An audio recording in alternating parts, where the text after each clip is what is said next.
السلام علیکم friends, welcome to کتاب نگری یوٹیوب چینل۔ کتابوں کی خوبصورت نگری میں خوش آمدید۔ میں ہوں مغیرہ کاشف اور آج آپ کے لیے لے کر آئی ہوں عیشا گل کے قلم سے تحریر کردہ ناول لبوں پہ ٹھہری دعا ہو تم کی ایپیسوڈ 53۔ تو چلیں شروع کرتے ہیں۔ خالہ جان، میں جلدی واپس آؤں گا۔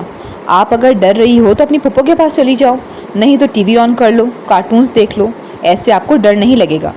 التمش بھی آج یہاں موجود تھا۔ نرمین اور مکرم بھی آئے ہوئے تھے۔ نرمین کو انم کی فیملی سے کتنی بھی خاص سہی مگر آغا فارس کی چچی ہونے کے ناطے آنا ہی پڑا۔ وہ الگ بات تھی کہ ان کا دل اندر ہی اندر جل کر رہا تھا، کیونکہ آج اس لڑکے کا نکاح انم سے ہونے جا رہا تھا جس سے ان کی بیٹی شادی کرنا چاہتی تھی۔ سب موجود تھے، بس رانیہ گھر پہ ہی تھی، وہ بھلا کیوں کراتی۔ نرمین، مکرم اور التمش ایک ہی ٹیبل پہ بیٹھے تھے، مگر پھر بھی دونوں میں سے کوئی بھی اس سے بات نہیں کر رہا تھا۔ مکرم تو اس روز سے شدید برہم تھے اور اس روز کو 2 مہینے گزر چکے تھے، پھر بھی غصہ اور ناراضگی ناک پر ہی موجود تھی۔ ہاں، مگر نرمین اب التمش کے ساتھ کچھ نرم پڑ گئی تھی، مگر شوہر کے سامنے ناراضگی کا دکھاوا کر لیا کرتی تھی۔ وہ دونوں تو یہاں اس لیے تھے کیونکہ ان کا ہونا ضروری تھا، مگر التمش کیوں موجود تھا جبکہ وہ جانتا تھا کہ اس کا آغا فارس اور ایزل کے ساتھ کیسا معاملہ ہے۔ ہاں، شاید اس لیے موجود تھا کہ اب اسے زیادہ سے زیادہ ایزل سے ملنے کے مواقع چاہیے تھے، کسی طرح اس سے معافی مانگ کے اس کی نظروں میں واپس سے اچھا بننا تھا، اور کسی نہ کسی طرح ایزل کے اندر سے وہ سچ نکلوانا تھا جو آغا فارس کو سب کے سامنے سر اٹھانے لائق نہ چھوڑتا۔ وہ ان دونوں کے پاس ان کے ناراضگی بھرے چہرے دیکھتا خاموش بیٹھا ہوا تھا جب موبائل بج اٹھا۔ نمبر گھر کی لینڈ لائن کا تھا، یقیناً خالہ ہوگی۔ یہی سوچتے اس نے فوراً سے کال پک کی اور اٹھتا ہوا چند قدموں کے فاصلے پر جا کھڑا ہوا۔ اچھا ٹھیک ہے، مت دیکھو ٹی وی، اب تو ایک ہی حل ہے کہ آپ اپنی پھپھو کے روم میں چلی جاؤ، پھر نہیں لگے گا ڈر۔ رانیہ اپنا کمرہ بند کیے بیٹھی تھی اور وہ تینوں یہاں تھے، جس کے سبب گھر میں رات کے اس پہر خاموشی چھائی ہوئی تھی اور خالہ کو اس خاموشی سے خوف آ رہا تھا۔ مجھے کسی کے پاس نہیں جانا، مجھے بس آپ کے پاس آنا ہے، آپ پلیز مجھے آ کر لے جائیں، کیوں چھوڑ کر چلے جاتے ہیں مجھے اکیلے؟ خالہ نے رونے والی صورت بناتے ہوئے شکوہ کیا۔ بابا کی جان، میں نے آپ کو بتایا تھا نا کہ میں جہاں جا رہا ہوں وہاں بچوں کو آنے کی پرمیشن نہیں، ورنہ ضرور لے آتا ساتھ۔ وہ اسے اب سچ کیا ہی بتاتا کہ کیوں اسے اپنے جاننے والوں سے فی الحال چھپاتا پھر رہا ہے۔ ابھی وہ خالہ سے اپنا رشتہ سب کے سامنے عیاں نہیں ہونے دینا چاہتا تھا۔ ہاں، ایک تو چھپ کر شادی کی، اوپر سے اتنے سال اس کارنامے کو پوشیدہ بھی رکھا، اور نتیجہ دیکھو کہ اب بیٹی کو بھی چھپانا پڑ رہا ہے۔ اگر ہماری رضا سے کی ہوتی یا کم از کم پہلے ہی بتا دیا ہوتا تو آج بیٹی کو بھی ہر جگہ لے جایا کرتا، بنا لوگوں کی نظروں اور سوالوں کی پرواہ کیے۔ التمش کی باتیں ان کے کانوں کو بھی بآسانی سنائی دے رہی تھیں، تبھی نرمین بولی، تمہارے بیٹے کی یہی سزا ہے کہ وہ اسے چھوڑ کر جہاں جہاں بھی جائے اس کا دھیان ہر وقت بس اپنی اولاد میں ہی اٹکا رہے گا۔ اب باپ کی حیثیت سے اپنی اسی اولاد کی فکر میں جو وہ تکلیفیں اٹھا رہا ہے، کم از کم اس سے اسے یہ احساس تو ہوگا کہ اس کے ماں باپ نے بھی اس کے ہاتھوں کتنی تکلیفیں اٹھائی ہیں۔ مکرم کو نرمین کی بات سے 100% اتفاق تھا، تب بھی بول اٹھے تھے، یہ ہوئی نا بات، بابا کی ننھی سی جان۔ وہ خوش ہوتا بولا تھا، شاید خالہ کو رانی کے پاس جانے کے لیے منا لیا تھا۔ میں جلدی آ جاؤں گا آپ کے پاس، خدا حافظ۔ اسے خدا حافظ کہہ کر کال کٹ کرتا وہ جیسے ہی مڑا تو آغا فارس کو شائستہ سے غصے سے کچھ کہتے ہوئے بجلی کسی تیزی سے گیٹ کی طرف بھاگتا آ کر ٹھٹک گیا۔ وہ اس طرح بھاگتے ہوئے کہاں جا رہے تھے بھلا؟ وہ چلتا ہوا واپس اپنی جگہ پہ آ بیٹھا۔ لو، اسے کون سی ایمرجنسی آ گئی جو یوں بھاگتا جا رہا ہے؟ نرمین بولی، جبکہ باقیوں کے پاس جواب نہ ہونے کے سبب وہ خاموش ہی رہے۔ التمش بھی چپ بیٹھا، سب دیکھتا رہا۔ کچھ تو پریشانی کی بات ہے، یہ اسے یہیں سے محسوس ہو رہا تھا، بھلے ہی ان لوگوں کے چہروں کے تاثرات دور سے دکھائی نہیں دے رہے تھے۔ اعجاز اور نادیہ بھی عجلت میں آگے بڑھے تھے، نادیہ گھر کے اندر جبکہ مکرم لان میں ہی کسی کو تلاش رہے تھے کیونکہ نظریں ہر چہرے پر بھٹک رہی تھیں۔ پہلے تو التمش چپ بیٹھا دیکھتا رہا، مگر پھر رہا نہ گیا تو اٹھ کر ان کے پاس چلا آیا۔ کیا بات ہے انکل، سب خیریت ہے نا؟ یہ فارس بھائی بھاگتے ہوئے کہاں گئے ہیں؟ اور آپ بھی شاید کسی کو تلاش رہے ہیں؟ وہ اعجاز کے پاس آتا پوچھ گچھ کرنے لگا تو وہ متذبذب سے لب بستا ہی رہے، مگر تب ہی نادیہ بھی چلی آئی۔ اعجاز، میں نے سارا گھر چھان مارا ہے، ایزل کہیں نہیں ہے، آپ کو دکھی کیا؟ التمش کی موجودگی کا نوٹس نہ لیتی وہ اعجاز سے بولی تو التمش کو اب سب سمجھ میں آیا۔ ایزل تو اسے بھی کب سے نظر نہیں آ رہی تھی، جب سے وہ آیا تھا اس نے ایک بار بھی ایزل کو نہیں دیکھا تھا، جبکہ وہ چاہتا تھا کہ ایزل کہیں نظر آئے تو اس سے جا کر بات کرے، مگر نادیہ کی بات پہ وہ متحیر ہوا۔ کیا مطلب ہے کہ ایزل کہیں نہیں ہے؟ وہ بھلا کہاں جا سکتی ہے، وہ بھی آج کی رات جب اس کی بہن کا نکاح ہے؟ وہ واقعی میں حیران ہوا تھا اور اس کے بولنے پر نادیہ چونکی کہ وہ بھی یہاں موجود ہے۔ یہی سمجھ نہیں آ رہا، بلکہ کچھ بھی سمجھ نہیں آ رہا، وہ تو ایسے بنا بتائے کہیں نہیں جاتی سوائے اپنی پھپھو کے گھر کے، مگر آج تو وہ لوگ بھی ادھر ہیں اور پھر فارس بھی تو گھر سے آیا تھا وہاں بھی نہیں ہے۔ اعجاز اپنی پیشانی فکر سے مسلتے بولے، او تو یہ فارس میاں ایزل کو ڈھونڈنے ہی نکلے ہیں۔ التمش تیرے لیے بھی یہ اچھا موقع ہے، دکھا دے اپنا اچھا پن۔ وہ دل ہی دل میں بولا، آپ دونوں پریشان نہ ہوں، دیکھیں سب مہمان بھی آپ ہی کی طرف دیکھ رہے ہیں۔ آپ لوگ پریشان ہیں اور کیوں پریشان ہیں اس بات کو انہیں خبر مت ہونے دیں۔ یوں تاثرات دیں جیسے سب ٹھیک ہے، بلکہ سب واقعی ٹھیک ہے، کیونکہ میں ابھی ایزل کو ڈھونڈ لاؤں گا۔ بس آپ لوگ خود کو نارمل رکھنے کی کوشش کریں، وہ کوئی چھوٹی بچی تھوڑی نہ ہے جو کھو جائے گی۔ گھر میں نہیں ہے تو باہر کہیں ہوگی، میں جا کر دیکھتا ہوں۔ وہ لہجے میں مٹھاس کے ساتھ ان کے لیے فکر مندی پیدا کرتا بولا تو انہوں نے تشکر بھری نگاہوں سے اس کی طرف دیکھا۔ ہاں بیٹا پلیز جاؤ اور جا کر ڈھونڈو اسے، کہیں سے بھی ڈھونڈ کر لاؤ میری بیٹی کو۔ فارس بھی گیا ہوا ہے، میں بھی چلا جاؤں گا تو لوگوں کی بڑبڑاہٹ شروع ہو جائے گی۔ اعجاز منت بھری نگاہوں سے اسے دیکھتے بولے، جبکہ نادیہ تو رونا شروع ہو گئی تھی۔ انشاءاللہ وہ مل جائے گی، آپ پلیز روئیں مت آنٹی، سب کیا سوچیں گے کہ کیوں رو رہی ہیں آپ؟ بلا وجہ کیوں لوگوں میں ہلچل مچانا؟ ابھی دیکھیے گا ایزل مل جائے گی، تو پھر کیوں اس کی غیر موجودگی کی خبر لوگوں تک پہنچنے دینا؟ وہ ٹھیک ہی کہہ رہا تھا۔ نادیہ کو دوپٹے کے پلو سے اپنے آنسو صاف کرنے پڑے۔ میں جا رہا ہوں اور ایزل کو ساتھ لے کر آؤں گا، وہ پوری یقین لہجے میں بولتا انہیں تسلی دیے باہر کی جانب بڑھ گیا۔ ہوائیں اپنے زور پر تھیں، آسمان پہ کالی گھنگور گھٹائیں چھا چکی تھیں، بجلی کی کڑک شروع ہو چکی تھی، ہر طرف دھول مٹی اڑنے لگی تھی۔ وہ جو کب سے مشکل اپنے قدموں پہ بالکل سیدھی ساکت کھڑی تھی، اب اس کا وجود ڈولنے لگا تھا۔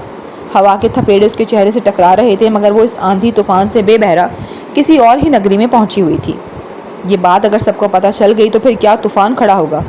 نہیں ایزل، تم سوچ بھی نہیں سکتی کہ کیسی قیامت آئے گی، کیسی رسوائی اٹھے گی، سب سے بڑھ کر تو تمہاری زندگی برباد ہو جائے گی۔ لاریب کے الفاظ تب بھی نہیں، اب بھی اس کے اندر کی دنیا جھنجھوڑ کر رکھ گئے تھے۔ ٹھیک ہی تو کہہ رہا ہے اس نے، اگر اس کے اندر پلتے وجود کی خبر اس کے گھر والوں کو ہو گئی تو پھر کیسا حشر برپا ہوگا، کیسے سر اٹھا سکے گی وہ ان کے سامنے۔ نہیں، میں اپنوں کو اس بدنامی میں نہیں جھونک سکتی، وہ تو کسی کو منہ دکھانے لائق نہیں رہیں گے، میں ان کی بدنامی کا سبب نہیں بن سکتی، کبھی نہیں کر سکتی انہیں دنیا جہان کے سامنے رسوا، کبھی بھی نہیں۔ نفی میں سر کو زور زور سے جنبش دیتی وہ 2 قدم آگے بڑھی تو یوں لگا جیسے پاؤں کسی دلدل سے نکالے ہوں جو اٹھانا محال ہو رہا تھا۔ میں بھی چاہتی ہوں وہ دن بہت جلدی سے آئے جب یہ آپ کے کندھوں سے ذمہ داریوں کا بوجھ نہ صرف ہلکا کرے بلکہ اپنی قابلیت سے آپ کا سر بھی فخر سے بلند کرے گی۔ نادیہ کی محبت بھرے لہجے میں کہی گئی وہ بات آج ایزل کو اپنی ہی نظروں میں گرا گئی۔ مجھے معاف کر دیں ماما بابا، میں آپ کا سر فخر سے بلند نہ کر سکی، مگر میں بدنامی دے کر جھکاؤں گی بھی نہیں۔ میں اپنے آپ کو اور اس بدنامی کو آج یہیں ختم کر ڈالوں گی۔ وہ 2 قدم اور آگے بڑھی تھی۔ ون وے سڑک پہ کھڑی وہ آتی ہوئی تیز رفتار گاڑیوں کو فروگزاشت کیے ہوئے تھی۔ کوئی بھی نہیں جانتا کہ وہ دن جب آپ کے نام کے ساتھ آقا کا نام جڑے گا، وہ دن میرے لیے کسی قیامت سے کم نہ ہوگا۔ پتہ نہیں میں انہیں آپ کا ہوتا دیکھ پاؤں گی بھی یا نہیں، یا پھر میری سانسیں، میری دھڑکنیں مجھے وہ قیامت خیز منظر دیکھنے کا موقع ہی نہیں دے پائیں گی۔ اور کاش ایسا ہو جائے، کیونکہ ساری زندگی اپنی محبت کو کسی اور کے ساتھ دیکھ کر میں پل پل نہیں مر سکتی۔ میں وہ موت چاہتی ہوں جس میں مجھے اگلی سانس بھی نصیب نہ ہو۔ مجھے معاف کر دیں آپی، میں واقعی آپ کو اس شخص کے ساتھ نہیں دیکھ سکتی۔ بہت حوصلہ پیدا کیا تھا میں نے، مگر اب تو بالکل بھی نہیں دیکھ سکتی، اور میں واقعی پل پل نہیں مر سکتی۔ پل پل کی موت نہیں چاہیے مجھے۔ پھر سے 2 قدموں کا فاصلہ طے ہوا تھا۔ ایک طرف سے آتی اکثر گاڑیاں اسے ہارن دے کر سائڈ سے گزرتی جا رہی تھیں، اور ایک آدھ نے تو غصے اور بیزاریت سے آواز دے کر سڑک سے ہٹ جانے کا بھی کہا، مگر وہ ان آوازوں کو اپنے کانوں تک رسائی نہیں دے پا رہی تھی، کیونکہ اس کے کان تو کچھ اور سن رہے تھے۔ ہمارے لیے یہی بہتر ہے کہ ہم اپنی خواہشوں سے دستبردار ہو جائیں، کیونکہ وقت ہمارے ہاتھ سے نکل چکا ہے۔ وقت شاید واقعی میرے ہاتھ سے نکل چکا ہے، اس لیے آج میں ان خواہشوں کو اپنے ساتھ ہی ہمیشہ کے لیے دفن کرنے جا رہی ہوں۔ وہ آگے بڑھی، وہی گن کر 2 قدم۔ کیا تم بہری ہو چکی ہو؟ تمہیں سنائی نہیں دے رہا میں کیا کہہ رہا ہوں؟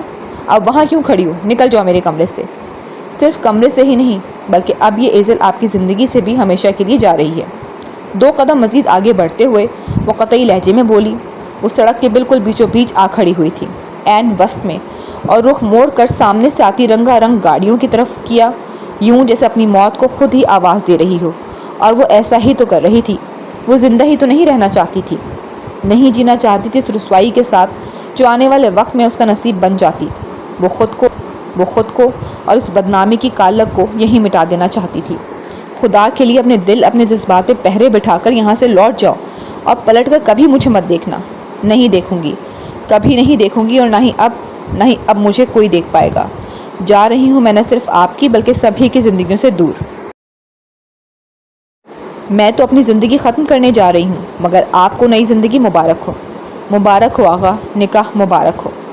آنکھ کے پیالے میں ایک ننھا سا آنسو آ ٹھہرا تھا، اور اس آنسو کو اپنی زندگی کا آخری آنسو تصور کرتی، وہ ایک آخری گہری سانس اس طوفانی ہوا کے سپرد کرتی، خود کو بھی اس ظالم سڑک کے سپرد کر گئی۔ اب کے دو نہیں بلکہ ایک قدم اٹھا تھا، اور وہ ایک ہی قدم اس کی زندگی کو رونقتا چلا گیا۔ وہ دیکھتے ہی دیکھتے ایک دم سے خود کو تیز رفتاری سے آتی کار کی نظر کر گئی۔ شور مچاتی فضا میں اس کی دہلا دینے والی چیخ برپا ہوئی، اور اسی کے ساتھ گاڑی کے بونٹ سے ٹکراتا اس کا وجود لہرا کر سڑک پہ جا گرا۔ وہ چلائی تو اسی چیخ کے ساتھ کسی کی دھاڑ بھی گونجی تھی۔ ہاں، اسے محسوس ہوا تھا، واضح محسوس ہوا تھا، جیسے کسی نے اسے چلا چلا کر پکارا تھا۔ اپنے نام کی پکار اس کے کانوں میں گونجی تھی۔ اس پکار کو وہ اپنے نام کی ہزاروں پکاروں میں بھی پہچان سکتی تھی۔ کیا کچھ نہ تھا اس پکار میں، کپکپاہٹ، لرزش، بھیگا پن، درد و اذیت کی انتہا، خوف ہی خوف، اور زندگی کی سب سے قیمتی متاع کے چھن جانے کا غم۔ وہ قیمتی متاع سڑک کے بیچوں بیچ زخمی حالت میں پڑی تھی، نامعلوم جی رہی تھی یا جان کی بازی لگ چکی تھی، کیونکہ آنکھیں ابھی بھی کھلی ہوئی تھیں۔ ہاں، بلکہ وہ جی رہی تھی، سانسیں ابھی بھی چل رہی تھیں۔ وہ سفید لباس جو کچھ وقت قبل اسے آسمان سے اتری حور سے مشابہ دے رہا تھا، اب سرخی میں تبدیل ہوتا جا رہا تھا۔ کب سے آنکھ کے پیالے میں ٹھہرا وہ ننھا سا آنسو اب ٹوٹ کر بے مول ہو چکا تھا۔ وہ آنسو کیا ٹوٹا، سب ہی بند چھلک پڑے تھے۔ بند ہوتے کانوں نے جہاں اس شخص کی پکار سنی تھی، وہیں بند ہوتی آنکھوں نے پکارنے والے وجود کو بھی دیکھا تھا، مگر یوں جیسے وہ پانی کے پار ہو، اور وہ پانی کے پار ہی تو تھا۔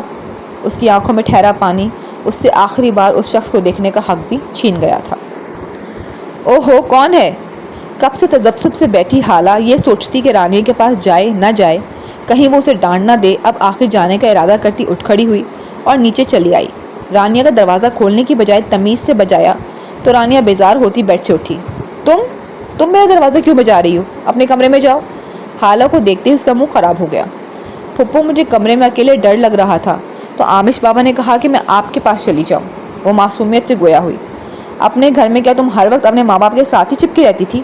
اپنا کمرہ تھا نا تمہارا، اور تنہا وہیں سوتی تھی نا، وہاں تو ڈر نہیں لگتا تھا تمہیں، تو پھر یہاں نخرے کیوں کر رہی ہو؟ وہ تڑک کر بولی۔ نہیں پھپھو، نانی رات کو میرے روم میں ہی سوتی تھی، مجھے اکیلے ڈر لگتا ہے رات کو۔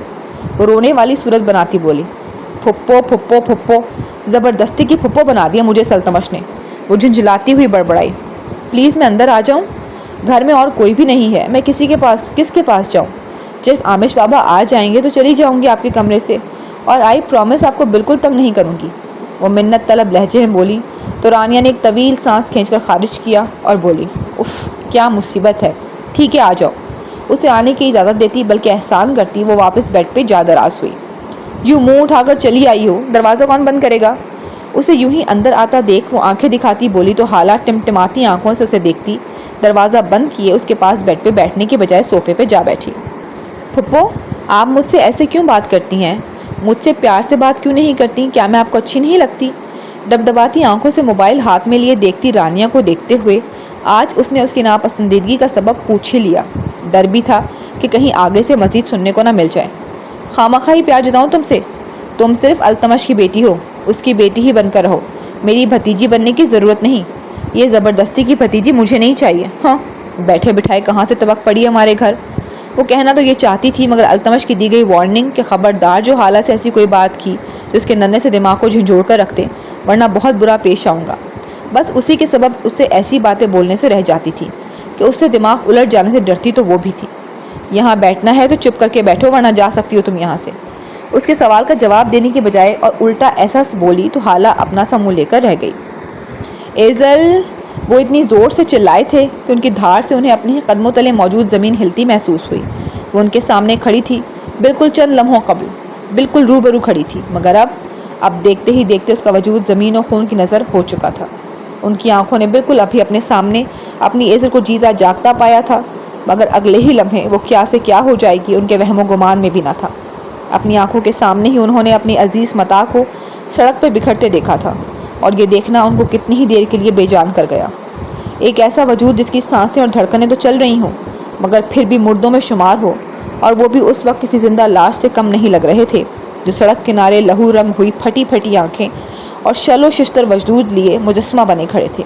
ابھی جو منظر ان کی آنکھوں نے دیکھا تھا اس کے بعد سے تو وہ چلنے بولنے سننے کسی بھی تو قابل نہیں رہے تھے۔ صدمہ نہیں تھا بلکہ صدمے کا پہاڑ ٹوٹا تھا ان پہ۔ وہ جہاں تھے وہیں پتلا بنے کھڑے رہ گئے۔ انہوں نے دیر کر دی تھی پہنچنے میں، صرف چند لمحوں کی دیر، اور اسی دیری کے سبب وہ ایزل کو کھو چکے تھے۔ بلکہ نہیں، کیا واقعی کھو چکے تھے؟ ایزل! یہ سوچ آتے ہی وہ اسے پکارتے دیوانہ وار اس کی طرف بھاگے۔ گاڑیوں کی رفتار میں کمی آ گئی تھی، لوگ جمع ہونا شروع ہو گئے تھے۔ ایزل، یہ کیا کیا تم نے؟ وہ گھٹنوں کے بل اس کے پاس بیٹھے اور اس کا سر اپنی گود میں رکھے اس کے چہرے کو تھپ تھپاتے اسے پکارنے لگے۔ تم نے کیوں کیا ایسے ایزل؟ تم مجھے چھوڑ کر نہیں جا سکتی، ایسا نہیں کر سکتی تم، اٹھو شاباش۔ اس کے قریب جانے اور چھونے کی دیر تھی کہ آغا فارس گویا اپنے حواس کھو بیٹھے، ہوش کھو بیٹھے، اور کسی مجنون کی مانند اسے مسلسل ہلاتے اٹھ جانے کا بولتے رہے۔ میرے ساتھ ایسا مت کرو میری جان، پلیز آنکھیں کھولو۔ دیکھو میں آ گیا ہوں اپنی ایزل کے پاس، اسے ہمیشہ کے لیے اپنا بنانے۔ پلیز اب تو اٹھ جاؤ، مت تنگ کرو نا اپنے آغا کو۔ خون سے لت پت اس کے چہرے کو تھپ تھپانے کے سبب ان کے ہاتھ بھی لہو لہان ہو رہے تھے، مگر انہیں اس وقت کسی چیز کی پرواہ نہیں تھی۔ آنکھوں میں آنسوؤں کی نمی آ ٹھہری تھی۔ ارے بھائی، دیوانے ہو گئے ہو کیا؟ ایسے ہی پکارتے رہو گے یا اسے ہاسپٹل بھی لے کر جاؤ گے؟ اس کی سانسیں چل رہی ہیں، دیر کیوں کر رہے ہو؟ کہیں مر آ گئی تو؟ ایک آدمی نے پاس بیٹھتے ہوئے ایزل کی چلتی سانسوں کو دیکھ کر آغا فارس کو ہوش کرنے کو کہا تو وہ جواباً غصے سے چلا اٹھے۔ Shut up, just shut up! کچھ نہیں ہوگا میری ایزل کو، کچھ نہیں ہونے دوں گا میں اسے۔ ایزل میری جان، میری زندگی، پلیز آنکھیں کھولو، ایک بار اپنے آغا کو دیکھو نا پلیز۔ شاید اس سب کا آغاز آغا فارس کے دماغ پہ بہت گہرا اثر ہوا تھا، بلکہ اس وقت ان کا دماغ معاف ہی ہو چکا تھا۔ نہیں جانتے تھے کہ پہلے تو دیر کی ہے، اب بھی وقت برباد کر رہے ہیں۔ وہ تو بس ایزل کو اس طرح زخمی حالت میں دیکھ کر پاگل ہی ہو چکے تھے۔ ارے بھائی، تم لوگوں میں سے کوئی سے ہوش کراؤ، اٹھاؤ لڑکی کو، ہم خود ہاسپٹل لے کر چلیں۔ وہی آدمی پاس کھڑے لوگوں سے بولا۔ نہ بھائی نہ، دیکھ نہیں رہے یہ کاٹ کھانے کو دوڑ رہا ہے، لگتا ہے بہت برا اثر ہوا ہے اس کے اعصاب پہ۔ انہوں نے ہاتھ اٹھا کر فوراً سے انکار کر دیا۔ ایزل، ایسے چپ مت رہو، مت کرو ایسے ورنہ میں مر جاؤں گا۔ اٹھ جاؤ نا، خدا کے لیے اٹھ جاؤ۔ سڑک کے بیچوں بیچ اسے لیے بیٹھے وہ اس کے ماتھے سے ماتھا جوڑتے، اسے بار بار پکارتے اب کے رو پڑے تھے، اور ان کے آنسو ٹپک ٹپک کر ایزل کی آنکھوں پر گرتے جا رہے تھے۔ آس پاس جمع لوگ انہیں ترہم بھری نگاہوں سے دیکھنے لگے۔ اف، ان سے کہہ تو آیا ہوں مگر کہاں سے ڈھونڈ کر لاؤں تمہیں ایزل؟ آخر کہاں چلی گئی ہو تم؟ یہ کیا حرکت ہے؟ آج کی رات بھلا تمہارا ادھر ادھر ہونے کا کیا مقصد ہے؟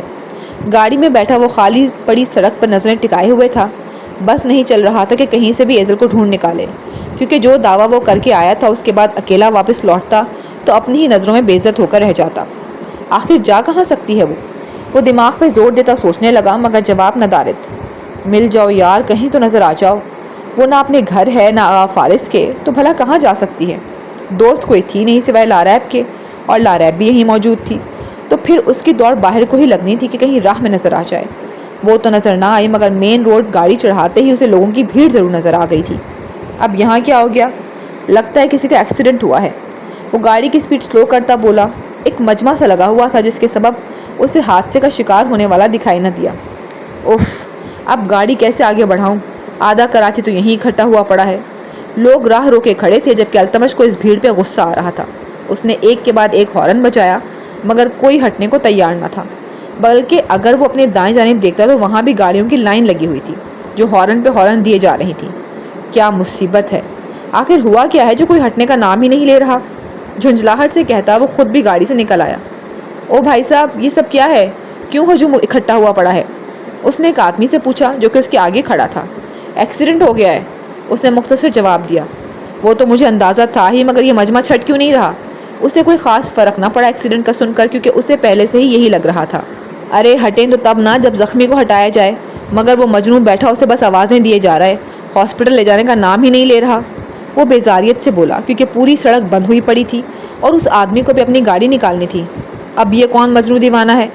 وہ الجھ کر بولا اور خود بھی دیکھنے کو آگے بڑھا، مگر جیسے ہی ہجوم چیر کر لوگوں کے دائرے کے اندر داخل ہوا تو سامنے کا منظر دیکھ کر گویا قدموں تلے سے زمین سے رک گئی، منہ کھل گیا اور آنکھیں پھٹی کی پھٹی رہ گئیں۔ وہ جو اس ایکسیڈنٹ پہ جھنجھلاہٹ کا شکار ہو رہا تھا، نہیں جانتا تھا کہ وہ ایکسیڈنٹ کسی اور کا نہیں بلکہ اس لڑکی کا ہوا ہے جسے وہ ڈھونڈتا پھر رہا ہے۔ او مائی گاڈ، یہ تو ایزل ہے۔ اس نے دیکھا کہ ایزل سڑک پہ بے ہوش پڑی تھی اور آغا فارس اس کا سر اپنی گود میں رکھے اسے مسلسل پکارتے جا رہے تھے۔ یا اللہ، کہیں ایزل نہیں نہیں پلیز یا اللہ ایسا کچھ نہ ہوا ہو۔ بے ساختہ اس کے دل سے نکلا کہ نہیں ایزل کو کچھ نہیں ہوا ہوگا۔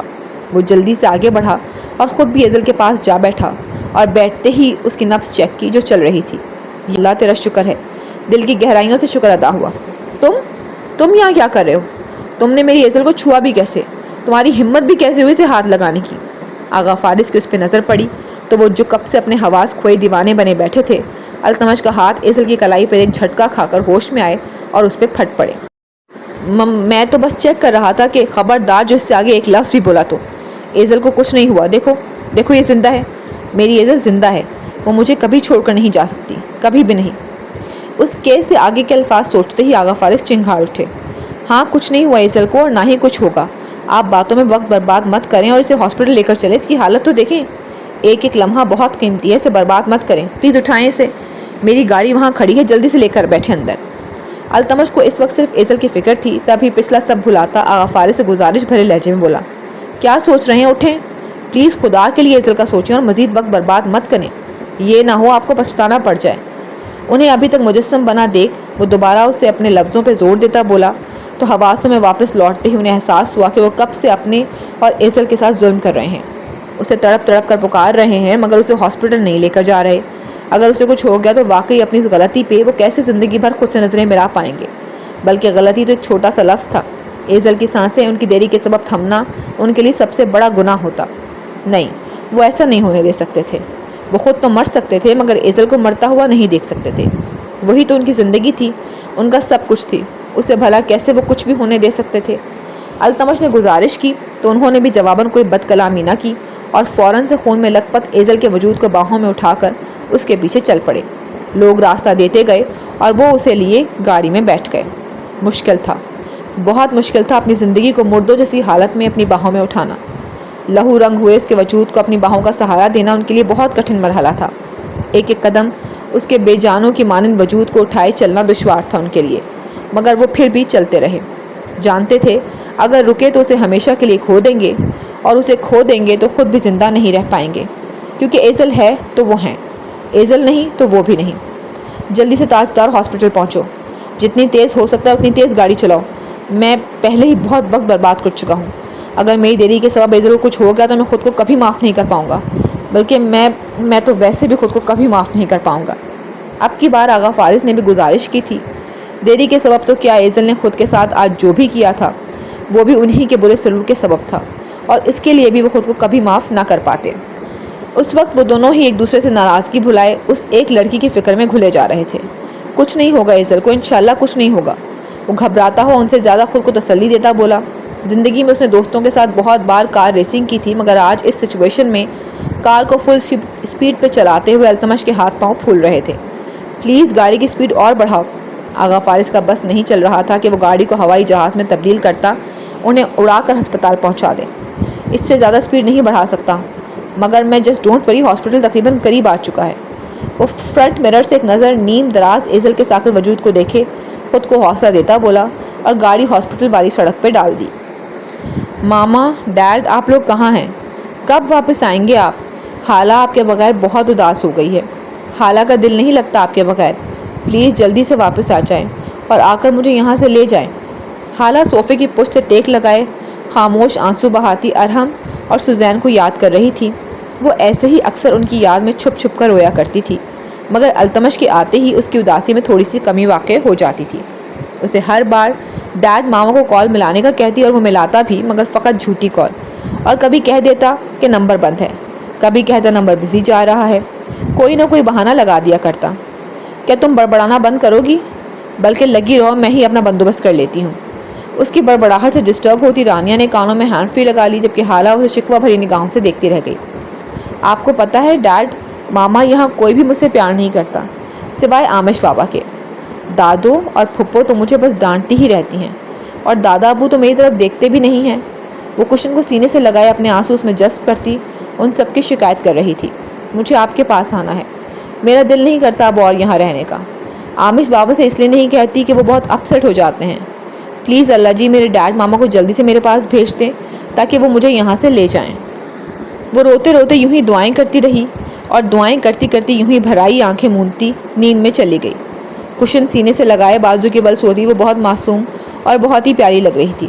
اتنی پیاری بچی کو تو بے ساختہ پیار کرنے کو جی کرتا، مگر نہ جانے کیوں نرمین اور رانیہ اتنی پتھر دل تھیں، اور مکرم نے بھی اس کی طرف سے دل پتھر کر رکھا تھا، ہاں، مگر وہ اسے ڈانٹتے ہرگز نہیں تھے۔ سوتے ہوئے بھی وہ کچھ دیر بعد سسکیاں بھرتی رہی۔ آنسوؤں کی لڑی اس کے گالوں پہ ٹھہری دھیرے دھیرے خشک ہوتی گئی۔ میں تو اپنی زندگی کا صحیح فیصلہ نہ کر سکا، مگر کم از کم تم ہی اپنی زندگی کا صحیح فیصلہ کر کے اپنی وہ زندگی سنوار لو جسے تم مجبوریوں اور سمجھوتے کی نظر کرنے چلے تھے۔ میری مجبوری نے تو میرے پیروں میں بیڑیاں ڈال دی، مگر تم آج اپنے پیروں میں بندھی بیڑیوں کو ضرور توڑ لینا۔ کمرے کی پچھلی جانب بنے باغیچے کو کھڑکی کے پار سے دیکھتا وہ تب سے آغا فارس کے متعلق ہی سوچ رہا تھا۔ نہ جانے یہ قسمت کیوں ہمارے ساتھ ایسے کھیل کھیلتی ہے، ہم سے وہ لوگ چھین لیتی ہے جو ہمیں جان سے پیارے ہوں، اور بدلے میں ہمارے حصے میں ان لوگوں کا ساتھ لکھ دیتی ہے جن کی ہم چاہ نہیں رکھتے۔ اصل سے تم ظریفی تو شاید تمہارے ساتھ ہوئی ہے۔ جب تم اپنے قسمت کے لکھے کو قبول کرنے جا ہی رہے تھے تو تم پہ ایک ایسا انکشاف ہو گیا جس نے پھر سے تمہیں ایک نئی آزمائش میں ڈال دیا۔ تم پہ یہ سچ کھلا بھی تو کس روز، جب تم انم کا ہاتھ تھامنے جا رہے تھے۔ نہ معلوم تم وہاں سب کیسے ہینڈل کر رہے ہوگے۔ میں تو اس وقت بس دعا ہی کر سکتا ہوں تمہارے لیے۔ وہ ایک بے بسی سے بھرپور سانس کھلی کھڑکی سے ہوا کے سپرد کرتا بولا۔ وہ جاننا چاہتا تھا کہ وہاں کیا ہو رہا ہے، مگر نہ وہاں جا سکتا تھا اور نہ ہی ماں کو فون کر سکتا تھا کہ الٹا وہ اس کے نہ آنے پہ سوالات کی بوچھار شروع کر دیتی۔ وہ کیسے وہاں کی سچویشن سے باخبر ہو، وہ یہی سوچ رہا تھا جب دروازے پہ دستک ہوئی۔ کم ان۔ بنا پیچھے دیکھے آنے کی اجازت دی گئی۔ ڈاکٹر وہ آنے والی نرس تھی جو کافی بوکھلائی ہوئی لگ رہی تھی۔ کیا وہ؟ آپ اتنی بوکھلائی ہوئی کیوں لگ رہی ہیں؟ اس کے لہجے کے پیش نظر حارث نے رخ موڑ کر اسے دیکھا اور استفسار کیا۔ ڈاکٹر وہ دراصل ایک روڈ ایکسیڈنٹ کیس آیا ہے اور او پلیز سسٹر، کتنی دفعہ کہا ہے آپ سے کہ یوں ہمیشہ مجھے اطلاع دینے مت چلی آیا کریں۔ باقی ڈاکٹرز مر گئے ہیں کیا؟ جائیے اور جا کر انہیں باخبر کریں۔ اس وقت میں کوئی بھی کیس ہینڈل کرنے کی کنڈیشن میں نہیں ہوں، اس لیے پلیز یہاں سے جائیے ابھی۔ اس کے مزید بتانے سے قبل ہی حارث اسے بیزاریت سے ٹوک کر جھنجھلا کر بولا اور چلے جانے کا کہا، جس پہ وہ جانے کی بجائے الٹا وہیں جمی رہی۔ ڈاکٹر میری پوری بات تو سن لیں پلیز، میں آپ کو کیس ہینڈل کرنے کا کہنے نہیں آئی، میں تو آپ کو باہر پیش آئی صورتحال ہینڈل کرنے کا بول رہی ہوں۔ وہ تفکر سے بولی۔ کیا مطلب؟ کیا چل رہا ہے باہر؟ وہ فوراً سے متوجہ ہوا۔ نرس کہنا تو یہ چاہتی تھی کہ یہ تو آپ خود ہی چل کر دیکھ لیں، پتہ چل جائے گا، مگر بولی تو یہ پیشنٹ کے ساتھ جو شخص ہے وہ پاگلوں کی مانند آپ کو آوازیں دے رہا ہے۔ انفیکٹ وہ تو آپ کے روم کی طرف بھی آ رہا تھا، گارڈ نے بمشکل روک رکھا ہے، آپ پلیز چل کر دیکھ لیں۔ اس نے اصل صورتحال سے آگاہ کیا تو حارث ٹھٹک کر رہ گیا کہ کون ہے؟ وہ سر ہلاتا جلدی سے دروازے کی طرف بڑھا۔ وہ آگے تھا جبکہ سسٹر پیچھے پیچھے۔ حارث کا روم چونکہ 2-3 کوریڈور چھوڑ کر تھا اور پھر دروازہ بھی بند تھا، تبھی باہر کیا ہو رہا ہے اسے کچھ محسوس نہ ہوا۔ ریسیپشنسٹ انہیں کال بھی کر رہی تھی، مگر میز پہ بجتے فون کو وہ نظر انداز کیے ہوئے تھا۔ مگر اب تو دیکھنا ہی تھا، کوئی اس کے ہاسپٹل میں آ کر تماشا کرے، یہ اسے گوارا نہیں تھا۔ وہ بھاگتا ہوا آخری کوریڈور بھی پار کرتا، جب ریسیپشن ایریا میں آیا تو سامنے کا منظر دیکھ کر اس کے قدم جہاں تھے وہیں تھم کر رہ گئے۔ اس کے وہم و گمان میں بھی نہ تھا کہ وہ یہاں آئے گا تو اسے یہ سب دیکھنے کو ملے گا۔ سامنے آغا فارس کھڑے تھے اور ان کے پاس ہی اسٹریچر پہ خون میں لت پت ایک لڑکی پڑی ہوئی تھی، اور وہ لڑکی کوئی اور نہیں بلکہ ایزل تھی۔ یہ دیکھنا تھا کہ حارث کے قدم وہیں جام ہو گئے۔ وہ حیرت و بے یقینی سے آنکھیں پھاڑے زخموں سے چور پڑی ایزل کو دیکھتا رہ گیا۔ حارث کو دیکھنا تھا کہ آغا فارس گارڈ سے اپنا آپ چھڑواتے اسے پکارتے دیوانہ وار اس کی طرف بھاگے۔ حارث میرے دوست، وہ اس کے پاس آئے اور ایزل کی طرف مڑا، اس کا چہرہ اپنی طرف موڑتے بولے، حارث پلیز میری ایزل کو بچا لو، کچھ بھی کرو، کیسے بھی کرو، بس میری ایزل کو بچا لو، پلیز اسے کچھ مت ہونے دینا۔ روتے ہوئے وہ اپنے دوست سے التجا بھرے لہجے میں بولے، جس سے انہیں امید تھی کہ وہ ایزل کو بچا لے گا، مگر وہ اس وقت بس ایزل کو دیکھتا کہیں بہت پیچھے پہنچا ہوا تھا۔ کبھی آنا میرے ہاسپٹل، تمہارا ایسا علاج کروں گا کہ پھر کبھی نام سن کر سر چکرانے والا مسئلہ درپیش نہیں آئے گا۔ شریر سے مسکراہٹ لبوں پہ سجائے وہ اس نوٹنکی کو دیکھتا بولا تھا جو ہاسپٹل کے نام پہ سر چکرانی کی اداکاری کر رہی تھی۔ توبہ کریں، میں بھلا کیوں آنے لگی آپ کے ہاسپٹل؟ اللہ نہ کرے بھائی۔ حارث کو اس کا باقاعدہ کانوں کی لومیں چھوتے ہوئے تڑک کر بولنا یاد آیا تو تکلیف سے آنکھیں میچیں۔ مذاق کر رہا ہوں پاگل، واقعی اللہ نہ کرے کہ کبھی ایسی صورتحال بنے جو تمہیں میرے ہاسپٹل لائیں۔ دل کی گہرائیوں سے اس نے دعا کی تھی کہ اللہ نہ کرے کبھی اسے یوں اس کے ہاسپٹل آنا پڑے، مگر یہ آج کیا ہو گیا تھا؟ کیوں اس کی دعا سنی نہیں گئی تھی؟ میں تو محض مذاق کیا تھا ایزل، مجھے کیا معلوم تھا کہ واقعی ایسی صورتحال بن جائے گی جو تمہیں میرے ہاسپٹل لے آئے گی، وہ بھی ایسی حالت میں۔ اس کا مذاق کبھی اس کے سامنے ایسی بھیانک رات لائے گا اس کے وہم و گمان میں بھی نہ تھا۔ تم سن رہے ہو نا میں کیا کہہ رہا ہوں؟ پلیز دیر مت کرو، خدا کے لیے اسے بچا لو۔ اب کہ انہوں نے حارث کو جھنجھوڑتے ہوئے باقاعدہ اس کے آگے ہاتھ جوڑے تو وہ کرنٹ کھا کر ہوش میں آیا۔ جیسے ہی ہوش میں آیا جلدی سے ایزل کو ایمرجنسی روم میں لے جانے کا کہا۔ اسے جلدی سے ایمرجنسی روم میں لے کر جائے، فوراً سے قبل خون کا انتظام کریں، چلا کر حکم دیا گیا۔ حارث، میں نے آج تک تم سے کچھ نہیں مانگا، مگر آج اپنی ایزل کی زندگی مانگ رہا ہوں۔ خدا را مجھے مایوس مت کرنا، بلکہ ایزل کی نہیں، آج میں تم سے اپنی زندگی مانگ رہا ہوں، مجھے خالی ہاتھ مت کرنا پلیز۔ ہاتھ بدستور جڑے ہوئے تھے۔ یہ تم کیا کر رہے ہو فارس؟ تم خود کو سنبھالو۔ اس نے جلدی سے ان کے جڑے ہوئے ہاتھ کھولے اور کہنا چاہا کہ بچانے والی ذات تو اللہ کی ہے، زندگی دینے والا تو وہی ہے، میں تو بس کوشش کر سکتا ہوں، بلکہ بھرپور کوشش کروں گا، مگر جب بولا تو یہ کہ ایزل کو کچھ نہیں ہوگا، تم میرا یقین کرو اور بس خود کو سنبھالو۔ وہ دانستہ پر یقین لہجے میں بولا تاکہ آغا فارس خود کو کچھ نارمل کریں۔ خدا کے بعد اس وقت میرا یقین تم سے جڑا ہے، میرے اس یقین کو ٹوٹنے مت دینا حارث۔ وہ ٹوٹے پھوٹے لہجے میں بولتے شکستہ وجود لیے حارث کے سامنے کھڑے التجائیں کر رہے تھے، اور جہاں حارث کو ان پہ ترس آ رہا تھا وہیں التمش بھی یہ سوچنے پہ مجبور ہو گیا تھا کہ کیا ہے یہ شخص؟ کیا کوئی ہے جو اس سے بڑھ کر ایزل کو چاہ سکتا ہے؟ نہیں، کوئی نہیں۔ اس کے دل سے آواز آئی تھی، ان کے آنسو، ان کے التجائیں، ان کا ایزل کے دیوانہ پن، یہ سب سچ تھا جو اس کی آنکھیں دیکھ رہی تھیں۔ وہ سوچنے لگا کہ وہ جو ایزل سے محبت کا دعوے دار تھا، بھلے اس کے ساتھ غلط کیا، مگر آج اس کے زندہ بچ جانے کی دل و جان سے دعائیں کر رہا تھا، مگر کیا پھر بھی وہ اس شخص کی جگہ لے سکتا ہے؟ نہیں۔ ایک بار پھر جواب نفی کی صورت میں ملا تھا، کیونکہ وہ کبھی بھی آغا فارس کی جگہ نہیں لے سکتا تھا۔ ان جیسی محبت فکر ایزل کے لیے کبھی اپنے اندر پیدا نہیں کر سکتا تھا۔ اتنے مضبوط جان شخص کو اس نے آج پہلی بار روتے ہوئے دیکھا تھا، اور وہ بھی ایزل کے لیے۔ اور وہ خود کیا تھا؟ ایک آنسو نکلنا تو دور کی بات، ان جیسی فکر و دیوانگی تک پہنچنا بھی اس کے لیے ناممکن تھا۔ کچھ نہیں ہوگا اسے، میں ہوں نا، تم بس دعا کرو۔ ان کے کندھے پہ ایک تسلی بھرا ہاتھ رکھتے ہوئے حارث جلدی سے آگے بڑھ گیا کہ یہ وقت مزید بربادی کی نظر کرنے کے لیے نہیں تھا۔ یہ سب کیسے ہوا، کیوں ہوا، یہ جاننے کا وقت نہیں تھا اس کے پاس۔ اس وقت بس اسے جلد از جلد ایزل کو بچانے کی ہر ممکن کوشش کرنی تھی۔ یہ کن حالات میں کھڑا کر دیا اللہ نے مجھے! کبھی کسی کیس کو ہینڈل کرنے سے قبل میرے ہاتھ پیر یوں نہیں پھولے، ایسی گھبراہٹ کبھی نہیں ہوئی۔ اف یا اللہ، مجھے ہمت دے۔ قدموں میں مزید تیزی لاتے ہوئے، بلکہ باقاعدہ بھاگتے ہوئے وہ ایمرجنسی روم میں داخل ہو گیا، اس یقین کے ساتھ کہ جب نکلے گا تو ایزل کی سانسوں کو بچا کر۔ میڈم، میں نے حالہ کے روم کی صفائی کر دی ہے، اب کوئی اور کام ہے تو بتا دیں۔ حالہ کی نینی آج بھی اسی گھر میں موجود تھی۔ حالہ کے جانے کے بعد اسے فارغ نہیں کیا گیا تھا، کیونکہ حالہ کا کمرہ وہی دیکھتی تھی، روز صفائی کیا کرتی تھی، کیونکہ یہ سوزین کا حکم تھا۔ ہاں ایسا کرو، اب حالہ کو ہوم ورک کروا۔ بولتے بولتے اسے یکدم کچھ یاد آیا تھا کہ آنکھیں بے ساختہ بھر آئی تھیں۔ نہیں کچھ نہیں، تم جاؤ۔ نینی نے بھی دکھ بھری نگاہوں سے اسے دیکھا اور پلٹ گئی۔ آج حالہ کو گئے 2 مہینے ہو گئے تھے، مگر پھر بھی وہ اس کی غیر موجودگی کو قبول نہیں کر پا رہے تھے۔ یوں محسوس ہوتا جیسے وہ یہیں کہیں ہے، اور نہ صرف آج بلکہ وہ اکثر نینی سے حالہ کے کام کہہ دیا کرتی تھی۔ کبھی کہتی کہ اس کا یونیفارم یاد سے پریس کر کے سونا، رات کو لازمی اسے 1 گلاس دودھ کا دے دینا، جبکہ نینی بس چپ کر کے سر ہلا دیا کرتی، کیونکہ سمجھتی تھی کہ سوزین بھول جایا کرتی ہے کہ حالہ یہاں نہیں ہے۔ نینی تو صفائی کر کے جا چکی تھی، مگر اب سوزین کی باری تھی کمرے کا دیدار کرنے کی۔ وہ اٹھی اور اس کے کمرے میں چلی آئی۔ یہ وہ کمرہ تھا جو اس پورے گھر میں اس کی واحد سکون بھری پناہ گاہ تھا۔ دن رات بس یہیں گزر جاتے تھے اس کے۔ یہ وہ کمرہ تھا جو پچھلے 2 مہینوں سے حالہ کے چلے جانے کے باوجود روز روشن ہوتا تھا۔ روز اس کمرے کی ایک ایک شے پہ اس کا لمس ٹھہرتا تھا۔ حالہ نہیں تھی، مگر پھر بھی اس کا کمرہ بے آباد نہیں تھا۔ روز بجھی ہوئی لائٹ جل اٹھتی، اور روز سوزین یہاں حالہ کی موجودگی کو محسوس کرنے چلی آتی تھی، اور اس وقت بھی وہ کمرے کی ہر چیز کو چھوتی آنسو بہا رہی تھی۔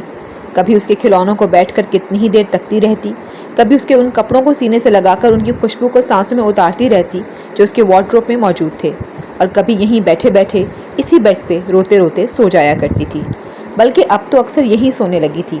اپنے کمرے کو تو جیسے بھول ہی چکی تھی، بس اس کی تصویر کو سینے سے لگا کر نیند کی وادیوں میں اتر جاتی تھی جو ہمیشہ اس سائڈ ٹیبل پہ موجود ہوتی تھی۔ ابھی بھی وہ حالہ کی تصویر کو سینے سے لگائے کب سو گئی اسے خبر ہی نہ ہوئی۔ ہوش تو تب آئی جب کسی نے بہت دھیرے سے اس تصویر کو اس کے سینے سے الگ کیا۔ اب تو وہ ذرا سی آہٹ پہ ہڑبڑا اٹھتی تھی، تبھی چونکتی ہوئی آنکھیں کھول گئی، اور آنکھیں کھلنے پہ ارحم کو تصویر ہاتھوں میں لیے حسرت و محبت بھری نگاہوں سے ٹکٹکی باندھے تکتے دیکھا تو اٹھ بیٹھی۔ تم کب آئے ارحم؟ اور آنکھیں ملتے ہوئے پوچھا گیا۔ یہ سب آخر کب تک چلے گا سوزین؟ اس نے تصویر واپس سائڈ ٹیبل پر رکھتے ہوئے بنا آہٹ کے آہستگی سے اس کے پہلو میں بیٹھتے ہوئے پوچھا، جس پہ سوزین کوئی جواب نہ دے پائی۔ ہم ہمیشہ یہیں نہیں ٹھہرے رہ سکتے، ہمیں آگے بڑھنا ہوگا۔ اس حقیقت کو ایکسیپٹ کرنا ہوگا کہ حالہ جا چکی ہے وہاں جہاں اسے ہونا چاہیے تھا۔ میں تو آگے بڑھ چکا ہوں کہ سوائے اس کے اور کوئی چارہ نہیں ہے، مگر تم خود کو کیوں مشکل زندگی بنا رہی ہو اپنے لیے؟ تصویر کو واپس اس کی جگہ پہ سجاتے ہوئے ارحم نے اس کے ہاتھ پہ اپنا ہاتھ رکھتے ہوئے نرمی سے اسے سمجھایا۔ دل مانتا ہی نہیں کہ وہ یہاں نہیں ہے، یوں لگتا ہے جیسے وہ ابھی کہیں سے نکل آئے گی اور کہے گی ماما مجھے اسکول سے دیر ہو رہی ہے، ماما مجھے بھوک لگی ہے، ماما مجھے سونا ہے، مجھے سٹوری سنائے نا۔ یوں لگتا ہے ابھی کہیں سے آواز دیتی بھاگتی ہوئی میرے پاس چلی آئے گی۔ کیسے سمجھاؤں اس دل کو جو اس کی غیر موجودگی کو قبول کرنے پر رضامند ہی نہیں؟ وہ بے بسی سے گویا ہوئی اور آنکھوں کے کونوں میں ٹھہری نمی کو دوپٹے کے پلو سے صاف کیا۔ تم اسے سمجھانے کی کوشش بھی تو نہیں کر رہی، بلکہ خود کے لیے مزید تکلیف پیدا کر رہی ہو۔ یوں روز روز یہاں چلی آتی ہو اور گھنٹوں بیٹھ کر روتی ہو۔ تمہیں کیا لگتا ہے کہ میں سارا دن گھر نہیں ہوتا تو مجھے خبر نہیں ہوتی؟ نینی مجھے سب خبر دیتی رہی ہے، مگر میں صرف اس لیے چپ رہا ہوں کہ آہستہ آہستہ تم خود کو سنبھال لوگی۔ مگر اب بس نور، اب یا تو تمہیں خود کو سنبھالنا ہوگا یا پھر مجھے اس روم کو ہمیشہ کے لیے بند کروانا پڑے گا۔ آخر میں اس کا لہجہ کافی سنگ دلانہ ہوا تھا کہ سوزین کا دل چند لمحوں کے لیے گویا دھڑکنا بھول گیا۔ نہیں، وہ بھلا کیسے رہے گی اس کمرے کے بغیر؟ حالہ کے بعد یہی کمرہ تو تھا جو اس کے لیے سکون کی چند گھڑیوں کا سبب تھا۔ تم ایسا نہیں کر سکتے ارحم، وہ تڑپ کر بولی۔ میں کرنا بھی نہیں چاہتا، لیکن اگر تم واپس اپنی نارمل روٹین کی طرف نہ آئی تو مجھے ایسا کرنا ہی پڑے گا۔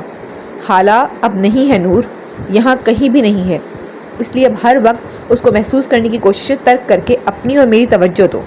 تم نہ صرف خود کو بھول چکی ہو بلکہ مجھے بھی یوں نظر انداز کیے ہوئے ہو جیسے میں تمہاری زندگی میں کہیں ہوں ہی نہیں۔ نہ چاہتے ہوئے بھی ارحم کا لہجہ تلخ ہوا۔ وہ ٹھیک ہی تو کہہ رہا تھا۔ جب سے حالہ گئی تو تب شروع کے چند دن تو دونوں نے ایک دوسرے کو حوصلہ دیا، مگر پھر ارحم نے خود کو آفس کے کاموں میں مصروف کر لیا تاکہ حالہ کی غیر موجودگی کو قبول کرنے میں آسانی ہو جائے۔ مگر سوزین ایسا نہ کر پائی۔ ارحم کے جانے کی دیر ہوتی اور صبح سے شام تک وہ حالہ کے کمرے کو ہی اپنی پناہ گاہ بنا لیتی اور اکثر وہیں سو جاتی۔ ارحم آفس سے لوٹ کر جب اس کا منتظر ہوتا تو اسے حالہ کے روم میں پاتا اور پھر اس کی نیند کے خیال سے اسے بنا اٹھائے دروازے سے ہی پلٹ جاتا۔ پچھلے 2 مہینوں سے یہی سب چل رہا تھا۔ وہ حالہ کے کمرے میں ہوتی اور ارحم اپنے کمرے میں تنہا بیٹھا موبائل پہ حالہ کی تصاویر دیکھتا رہتا۔ دونوں الگ الگ ہوتے۔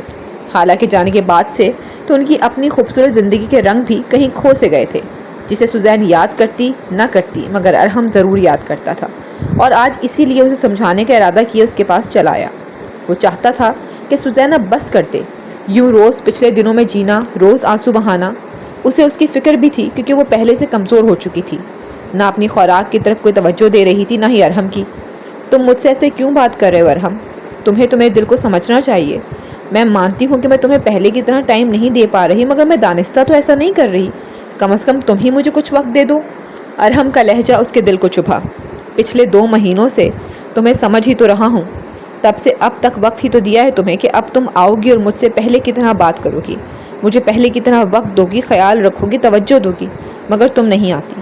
ہمارا کمرہ روز تمہارے وجود سے خالی رہتا ہے اور میں اس امید پہ کہ تم اب آؤ گی سوئیوں پہ نظریں گاڑے گھڑی کی ٹک ٹک سنتا سو جاتا ہوں۔ وہ یہاں نہیں ہے مگر میں ہوں یہاں، تمہارا شوہر، اور تمہیں چاہیے کہ اب تم مجھ پہ توجہ دو، نہ کہ جانے والے کی سوچوں میں گھر کے میرے ساتھ ساتھ خود سے بھی کنارہ کشی کر لو۔ یہ سب مزید نہیں چلے گا نور، خود کو نارمل زندگی کی طرف واپس لاؤ پلیز۔ وہ کیسے صفاقی سے بول رہا تھا، جبکہ سوزین تو دنگ بیٹھی اسے دیکھے جا رہی تھی۔ حالہ کے جانے کے بعد سے اس نے چپی اختیار کر رکھی تھی۔ وہ جو بھی کرتی رہی اور کر رہی تھی، ارحم کچھ نہیں کہتا تھا اسے، مگر آج اس نے وہ چپ توڑ ڈالی تھی۔ مگر کیوں؟ کیا اس لیے کہ اسے سوزین کا اسے یکسر بیگانہ ہو جانا بہت کھل رہا تھا؟ ہاں ایسا ہی تھا، مگر وجہ صرف یہی نہیں تھی۔ وہ یہ سب باتیں اس لہجے میں اس لیے بھی کر رہا تھا تاکہ سوزین خود کو پرانی روٹین کی طرف لائے، کیونکہ اگر وہ دن رات ایسے ہی حالہ کو یاد کرتی اس کے کمرے میں بیٹھی رہتی تو ارحم کے لیے بھی خود کو سنبھالنا مشکل ہو جاتا، بلکہ ہو رہا تھا۔ وہ جتنی کوشش کر رہا تھا حالہ کی غیر موجودگی کو قبول کرنے کی، سوزین اتنا ہی اس کی کوشش کو ناکام بنائے جا رہی تھی۔ اسے اس طرح مرجھایا اور ہر لمحہ حالہ کی یادوں میں کھویا دے کر ارحم بھی اس کی یادوں سے نکل نہیں پا رہا تھا۔ وہ آفس ضرور جاتا تھا مگر وہاں بھی کام پہ صحیح سے توجہ نہیں دے پا رہا تھا۔ سوزین حالہ کے کمرے میں ہے، کیوں ہے اس وجہ کو وہ بھی کمرے میں بیٹھا موبائل پہ گھنٹوں گھنٹوں تکتا رہتا۔ یہی اگر سوزین خود کو بھی سنبھال لیتی اور ارحم کو بھی حوصلہ دیتی، اس کا پہلے سے بھی زیادہ خیال رکھتی، تو آج ان کے بیچ یہ رنجش پیدا نہ ہوتی۔ حیرت ہے ارحم، تم تو اسے 4 دنوں میں ہی بھول گئے، اتنی جلدی موو آن کر لیا تم نے، اور ایک میں ہوں جسے ہر 2 منٹ بعد یوں محسوس ہوتا ہے جیسے حالہ کے قدموں کی آہٹ میرے آس پاس ہو. ابھی وہ کہیں سے آواز دیتی میرے پاس چلی آئے گی، میرے سینے سے لپٹ جائے گی. تم تو حالہ کے بغیر ایک پل نہیں رہ سکتے تھے، مگر اب جب سے وہ گئی ہے ایک بار بھی خود سے ذکر تک نہیں کیا، بلکہ الٹا مجھے سمجھا رہے ہو کہ میں اسے بھول جاؤں. کیوں ارحم، کیوں بھول جاؤں میں اسے؟ پورے 4 سال اسے میں نے اپنے سینے سے لگا کر رکھا ہے. ان 4 سالوں کی قربت کو 4 دنوں کی دوری پہ کیسے بھول جاؤں؟ سوزین شدید شکوہ بھرے لہجے میں بولی. وہ سمجھنے کو تیار ہی نہ تھی، جبکہ سوزین کی اس بات پہ ارحم کے دل میں ٹھیس اٹھی تھی کہ تم تو حالہ کے بغیر ایک پل نہیں رہتے تھے، اب 4 دنوں میں کیسے بھول گئے؟ میں اسے بھولا نہیں ہوں نور، اور نہ ہی تمہیں بھولنے کا کہہ رہا ہوں. میں تو صرف اتنا کہہ رہا ہوں کہ ایسے تو تم کبھی بھی حالہ کے بغیر رہنا نہیں سیکھ پاؤ گی. تمہیں خود کو بارہا یہ بتاتے رہنا ہوگا کہ حالہ ہماری سگی بیٹی نہیں تھی، جس کی تھی اس کے پاس جا چکی ہے اور ہمیشہ اسی کے پاس ہی رہے گی. ہمیں اب سے اس کے بغیر رہنا سیکھنا ہوگا. یہ بات تم آخر خود کو کیوں نہیں سمجھا پا رہی؟ اب کہ وہ قدرے نرمی سے گویا ہوا. مگر میرا دل تو یہ ماننے کو تیار ہی نہیں کہ وہ میرے ساتھ نہیں ہے. مجھے تو جہاں دیکھوں اسی کا چہرہ نظر آتا ہے. ہر وقت کانوں میں اسی کی پکار سنائی دیتی ہے، وہی چہکتی ہوئی زندگی سے بھرپور آواز. وہ بھیگی آنکھیں اور لہجہ لیے آخر میں مدھم سا مسکرائی تھی. اوکے فائن، اگر تمہیں ایسا لگتا ہے تو پھر ایسا ہی صحیح. اپنے لیے تکلیف کا سامان تو تم خود ہی روز پیدا کر رہی ہو. خیر، میں کمرے میں جا رہا ہوں. اگر غلطی سے میرا خیال آ گیا تو آ جانا، ورنہ تمہاری روز کے آرام کا تو یہی ہے. تلخ لہجے میں کہتا وہ اسے مزید سمجھانے کا ارادہ ترک کرتا حالہ کے کمرے سے نکل کر اپنے کمرے میں چلا آیا. کیوں روز روز خود کو اذیت پہنچا رہی ہو نور؟ کیوں اپنے ساتھ ساتھ میری تکلیف میں بھی اضافے کا سبب بن رہی ہو؟ تمہیں لگتا ہے کہ میں حالہ کو بھول گیا ہوں؟ نہیں، ایسا ہرگز نہیں ہے. میں خود کو تو بھول سکتا ہوں مگر اپنی بیٹی کو نہیں. ہاں وہ آج بھی میری بیٹی ہی ہے. کیا ہوا جو میرا خون نہیں ہے، مگر میرے لیے سگی بیٹی سے بھی بڑھ کر ہے. وہ بھی یاد کر رہا تھا، شدت سے حالہ کو یاد کر رہا تھا، اور واقعی قابل ترحم تھا. کیونکہ شروعات میں جب سوزین دل کے ہاتھوں مجبور ہو کر التمش کو حالہ کے لیے کال کرتی رہی، تب التمش یا تو کال ہی پک نہ کرتا یا پھر باہر ہونے کا بہانہ بنا کر بعد پہ بات ٹال دیتا. اس کا یہ گریز دونوں خوب سمجھتے تھے، تبھی انہوں نے اسے کال کرنا ہی چھوڑ دیا. اب چاہے دل کتنا ہی مجبور کیوں نہ کرتا، مگر وہ اسے کال نہیں کرتے تھے کہ وہ بھی سمجھ چکے تھے کہ التمش ان کی آواز، ان کے آنسو حالہ تک پہنچا کر مشکل سب کے لیے ہی بنتی. حالہ واپس جانے کی ضد کرتی، التمش کے لیے اسے اپنے پاس رکھنا مشکل ہو جاتا، اور سوزین اور ارحم بھی اس کے ساتھ تعاون کرنا چاہتے تھے کہ حالہ کا جلد از جلد وہاں دل لگ جائے. تب ہی دوبارہ رابطے کا ارادہ ترک کر دیا. نہ جانے وہ بھی ہمیں یاد کرتی ہوگی یا نہیں. یقیناً کرتی ہوگی، مگر کتنے بدقسمت ہیں ہم کہ اس کی آواز تک سے محروم بیٹھے ہیں. وہ درد سے لب کاٹتا بے بسی سے بولا. ٹھیک ہی تو کہہ رہا تھا وہ. اس کا یقین سچ ہی تو تھا کہ حالہ واقعی ان دونوں کو روز یاد کیا کرتی تھی، اور آج بھی تو انہیں یاد کرتے کرتے ہی سو چکی تھی. میں نہیں بھول سکتا اپنی بیٹی کو. روز رات میں اسے یاد کیے بنا، اسے سوچے بنا مجھے نیند نہیں آتی. اس کا وہ بھولا خوبصورت چہرہ، وہ ننھے ہاتھ جن سے وہ مجھے چھوتی تھی، وہ میٹھی آواز جسے مجھے ڈیڈ کہتی تھی، اور وہ معصوم شرارتیں جو میرے ساتھ کرتی تھی. کچھ بھی تو نہیں بھولتا. سب یاد آتا ہے، روز آتا ہے، ہر لمحہ آتا ہے، مگر میں تمہاری طرح ان یادوں کو اپنے لیے تکلیف کا باعث نہیں بنا رہا. مجھے خود کو ان یادوں سے چند قدم آگے لے کر چلنا ہوگا، تب ہی زندگی آگے بڑھے گی، ورنہ وہیں کی وہیں ٹھہری رہے گی جیسے تمہاری ٹھہر سی گئی ہے. مگر تم ہو کہ سمجھنے کو تیار ہی نہیں ہو کہ ایسے تم اپنا آپ کھوکھلا کر ڈالو گی. کیا حال بنا لیا ہے تم نے اپنا، اور افسوس اس بات کا ہے کہ تمہیں اپنے حال کی خبر تک نہیں ہے. کمرے میں بیٹھا وہ سوائے افسوس کرنے کی اور کر بھی کیا سکتا تھا؟ یا سوزین کے حال پہ افسوس کر سکتا تھا، یا پھر حالہ کی تصاویر اور ویڈیوز دیکھ سکتا تھا. سو تو نہیں سکتا تھا کہ جب سے وہ گئی تھی نیند بھی گویا روٹ سی گئی تھی.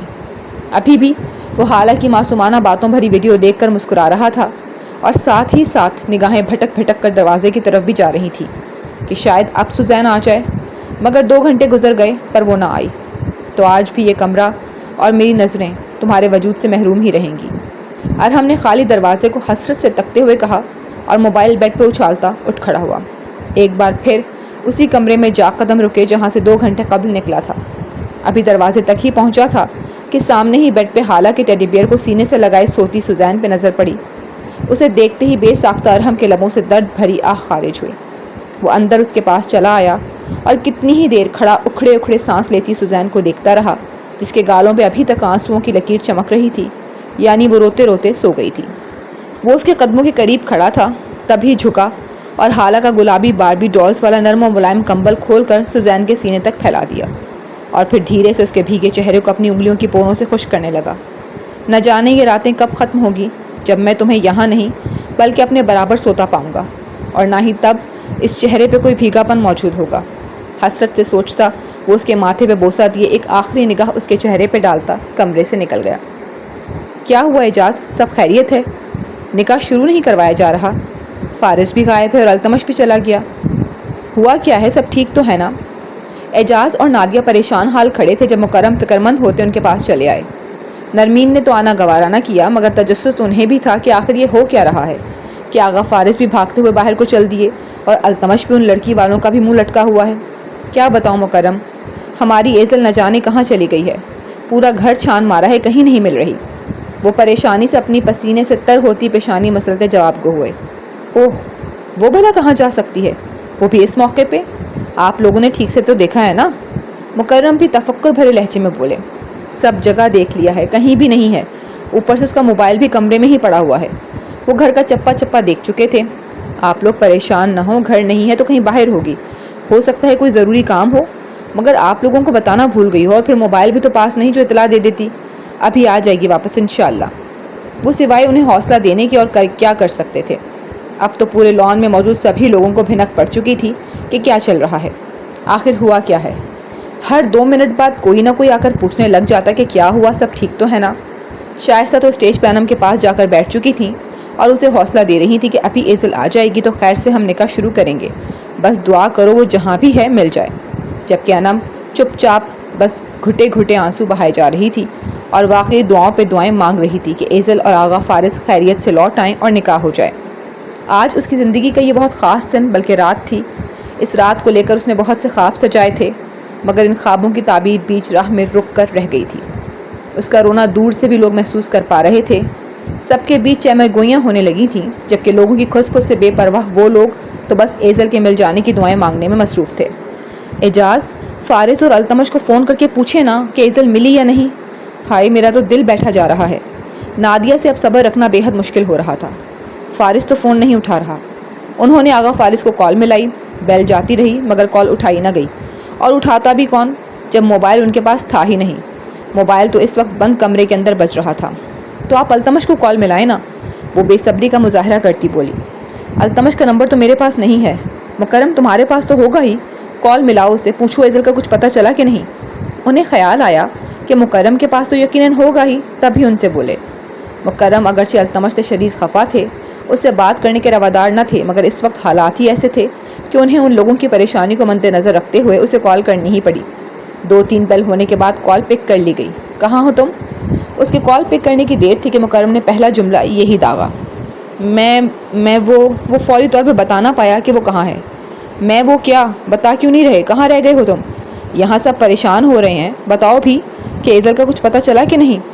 اس کے جملے کو اٹک اٹک کر طول دینے پہ مکرم خاص سے چڑھ کر بولے، وہ پاپا میں اس وقت ہاسپٹل میں ہوں۔ مکرم کال نہ کرتے تو کچھ ہی دیر میں التمش خود یہاں فون کر کے اطلاع دینے والا تھا۔ کیا ہاسپٹل؟ مگر کیوں؟ تم وہاں کیا کر رہے ہو؟ مکرم کو اس لمحے اندازہ ہی نہ ہوا کہ وہ حیرت کا مظاہرہ کرتے ہوئے اپنی آواز بلند چھوڑ گئے ہیں، جبکہ ان کے منہ سے لفظ ہاسپٹل سننا تھا کہ ان لوگوں کا دل بے ساختہ اتنی زوروں سے دھڑکا کہ گویا سینہ پھاڑ کر باہر آ جائے گا۔ یہ لفظ تھا ہی ایسا خوفناک کہ اسے سنتے ہی نہ جانے کیا کیا دماغ میں آ جاتا تھا، اور اس وقت بھی وسوسے دل میں اٹھنے لگے تھے کہ وہ کیوں ہے ہاسپٹل؟ کہیں ہماری ایزل تو… اس سے آگے کی سوچ بھی ان کے لیے سہانے روح تھی۔ کیا ہاسپٹل؟ وہ وہاں کیا کر رہا ہے؟ نادیہ کا دل تو یوں تھا جیسے پھٹ جائے گا۔ انہوں نے ہال اٹھتے دل کو سنبھالے جلدی سے پوچھا، تم ہاسپٹل کیا کر رہے ہو؟ ٹھیک تو ہو نا تم؟ وہ الٹا اپنے بیٹے کی فکر میں بولے۔ کتنے ہی ناراض سہی، مگر تھی تو وہ ان کی اولاد ہی۔ جہاں اعجاز اور نادیہ کو ہاسپٹل کا نام سن کر اپنی اولاد کی طرف سے دھڑکا لگا، وہیں مکرم کا دل بھی گھبرا اٹھا تھا۔ سب کو اپنی اپنی اولاد ہی پیاری تھی، اپنی اولاد ہی سب سے بڑھ کر تھی۔ تبھی تو مکرم نے ایزل کی بجائے التمش سے اس کی خیریت دریافت کی۔ میں تو ٹھیک ہوں پاپا، مگر… وہ رکا۔ مگر کیا؟ بے چینی سے پوچھا گیا۔ مگر ایزل ٹھیک نہیں ہے پاپا، اس کا ایکسیڈنٹ ہوا ہے اور اسے ایمرجنسی روم میں لے جایا گیا ہے۔ باقیوں کو بھی اطلاع کر دیں کہ یہ ہم چھپا تو سکتے نہیں، اور پلیز دعا کریں اس کے لیے۔ وہ لاچارگی سے لبریز لہجے میں بولا کہ اس وقت وہ بھی سوائے اس کے لیے دعا کرنے کے اور کچھ نہیں کر سکتا تھا۔ کیا؟ اس کا بتانا تھا کہ مکرم حیرت سے چلا اٹھے، تم کس ہاسپٹل میں ہو؟ جلدی سے بتاؤ، ہم ابھی پہنچ رہے ہیں۔ یہ بات اب کہ وہ قدرے آہستگی سے بولے تھے، مگر ان کے حیرت سے چلانے پہ تو سب کا دل بیٹھ چکا تھا۔ کیا ہوا؟ کیا کہہ رہا تھا التمش؟ وہ ہاسپٹل کیوں ہے؟ ہماری ایزل مل گئی کیا؟ اور وہ ٹھیک تو ہے نا؟ آپ خاموش کیوں ہیں؟ بتائیں نا بھائی صاحب، میرا دل بند ہونے کو ہے۔ کسی انہونی کا احساس ماں کے دل کو جکڑ چکا تھا۔ تبھی روتی بلکتی ہوئی فریاد کی صورت میں استفسار کرنے لگیں تو مکرم نے ترہم بھری نگاہوں سے انہیں دیکھا اور پھر اعجاز کو، جبکہ انم اور شائستہ بھی اٹھ کر ان کے پاس چلی آئی تھیں۔ وہ بھابھی، دراصل بات یہ ہے کہ اتنی تکلیف بھری بات بتانے سے وہ خوف کھا رہے تھے کہ کہیں وہ یہ سننے کے بعد اپنا آپ بے حال نہ کر بیٹھے۔ کہ کیا؟ دیکھو مکرم، مجھے بس یہ بتا دو کہ میری ایزل مل گئی کیا؟ اس کو تو کچھ نہیں ہوا نا؟ وہ تو ٹھیک ہے نا؟ اس بار اعجاز نے پوچھا تو مکرم نے گہری سانس ہوا کے سپرد کرتے ہوئے خود کو بولنے کے لیے تیار کیا۔ کاش میں یہ کہہ پاتا کہ ہاں وہ ٹھیک ہے، مگر وہ نہیں ہے۔ ایزل کا ایکسیڈنٹ ہو گیا ہے اور وہ اس وقت ہاسپٹل میں ایڈمٹ ہے۔ ان کے منہ سے یہ جان لیوا الفاظ نکلنے تھے کہ آس پاس چند ثانیوں کے لیے گویا موت کا سما پیدا ہو گیا۔ ہر سانس جسے تھم گئی۔ اعجاز، نادیہ، شائستہ اور انم، چاروں کا دل چند لمحوں کے لیے دھڑکنا بھول گیا۔ یہ کیا سن لیا تھا انہوں نے؟ انہیں تو اپنی سماعتوں پہ گویا یقین ہی نہ آیا۔ کتنے شفاف تھے مکرم کے الفاظ۔ ایکسیڈنٹ؟ انم کے دل میں بلاسٹ سا ہوا تھا کہ تکلیف کا انبار جمع ہوا تھا دل کے اندر۔ اس کی بہن کا ایکسیڈنٹ ہو چکا ہے، اس کی چھوٹی ہر دل عزیز لاڈلی بہن کا، اور وہ اس وقت ہاسپٹل ایڈمٹ ہے۔ یہ الفاظ اس کے دل کو بے رحمی سے چیر کر رکھ گئے تھے۔ کیسی باتیں کر رہے ہو؟ تمہیں کس نے کہا کہ میری بیٹی؟ اعجاز غم کے مارے جملہ بھی پورا نہ کر پائے۔ التمش نہیں بتایا ہے، وہ اور فارس اس وقت ہاسپٹل ہی موجود ہیں۔ ایزل کو ایمرجنسی روم میں۔ یا اللہ! مکرم جملہ بھی مکمل نہ کر پائے تھے کہ نادیہ بے ساختہ دل تھامے جہاں کھڑی تھیں وہیں بیٹھتی چلی گئیں۔ ماما! انم جو حق دق آنسوؤں سے بھری آنکھیں لیے حیرت و بے یقینی کا بت بنی کھڑی تھی، ماں کو ایک دم سے دل پہ ہاتھ رکھے یوں نڈھال پن سے بیٹھتا دیکھ لپک کر ان کی طرف بڑھی، جبکہ شائستہ کی حالت بھی ان سب سے کچھ مختلف نہ تھی۔ ان کی لاڈلی بھتیجی اس وقت زخمی حالت میں ہاسپٹل موجود ہے۔ نہ جانے کیوں یہ معلوم ہوتے ہی اسی لمحے، بالکل اسی لمحے، ان کے دل نے چلا کر کہا کہ اس کی اس حالت کی ذمہ دار تم ہو شائستہ، صرف تم۔ ماما کیا ہو رہا ہے؟ آپ خود کو سنبھالیں۔ اپنا آپ بمشکل سنبھالتی وہ انہیں سنبھلنے کا کہہ رہی تھی۔ میری بچی، میری ایزل، مجھے اس کے پاس لے چلو، وہ زار و قطار روتے ہوئے بولیں۔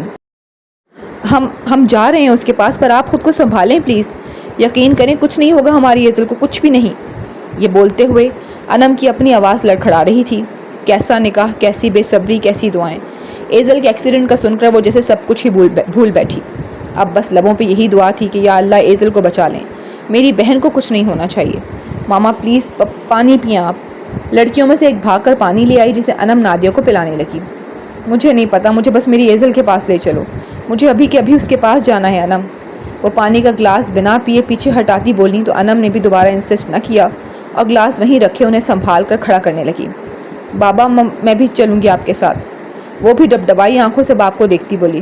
مگر انم بیٹا، اچھا ٹھیک ہے جلدی آؤ۔